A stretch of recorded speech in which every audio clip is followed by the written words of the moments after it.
What if I told you the biggest problem with overthinking isn't that you think too much? It's that you don't realize when thinking has stopped helping you. Because sometimes your brain isn't searching for an answer. It's searching for a feeling of safety. And those two things are completely different. You can spend 3 hours analyzing one decision and end up exactly where you started. Except now you're more tired, more confused, and somehow more convinced that thinking harder is the solution. But what if the thing you call deep thinking is actually a hidden mental loop? Try this. Think about the last text message you sent that you immediately regretted. Maybe you wondered, did I sound weird? Did they misunderstand me? Should I have written something different? Now answer honestly. Did thinking about it again actually change anything? Or did your brain simply replay the same scene with different endings? Because this is the strange thing about overthinking. It feels productive, but sometimes it's just your mind running on a treadmill, moving constantly, without actually going anywhere. What if everything you believe about overthinking is backwards? What if overthinking isn't caused by having too many thoughts, but by giving one thought too much power? That one shift changes the entire story. Because the problem isn't that your brain creates thoughts. Every human brain does that. The problem begins when your brain decides, this thought deserves my attention. And once that happens, letting go becomes much harder than you think. Your brain has a hidden job you were never taught about. It is not designed to make you happy. It is designed to protect you. Your brain is less like a camera recording reality, and more like a movie director guessing what happens next. Every second, it creates predictions. Is this person safe? Is this decision dangerous? Could something go wrong? Thousands of years ago, this ability kept humans alive.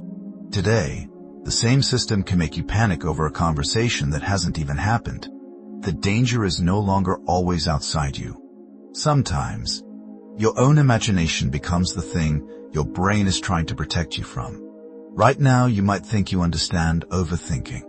But the part most people miss is why intelligent, creative, thoughtful people are often the ones trapped by it.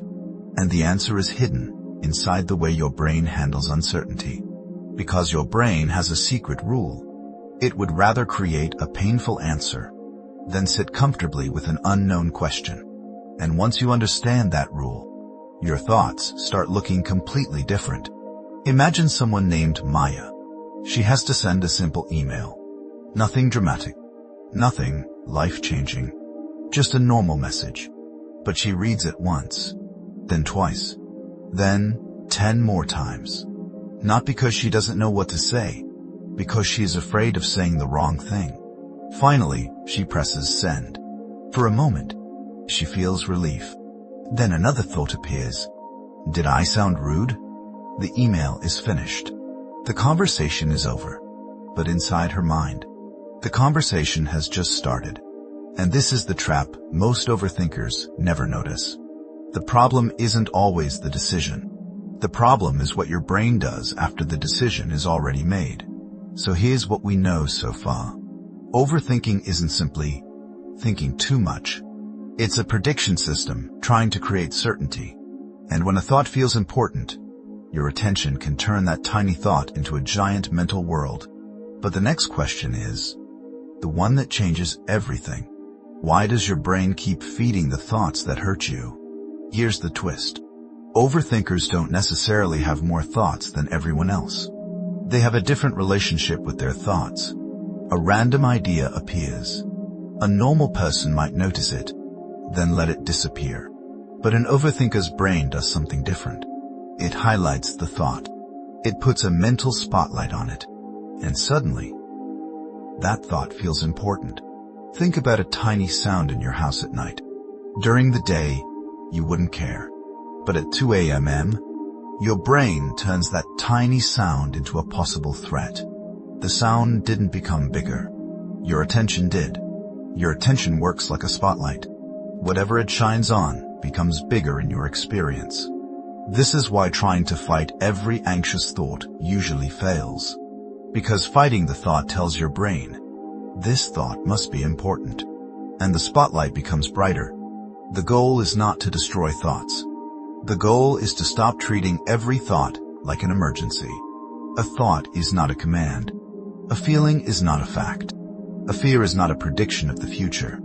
Understanding why you overthink is fascinating. But knowing the reason doesn't automatically change the pattern.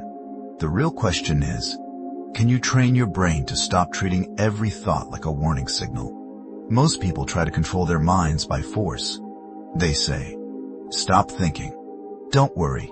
Forget about it. But the brain doesn't work that way. Try not to imagine a blue elephant.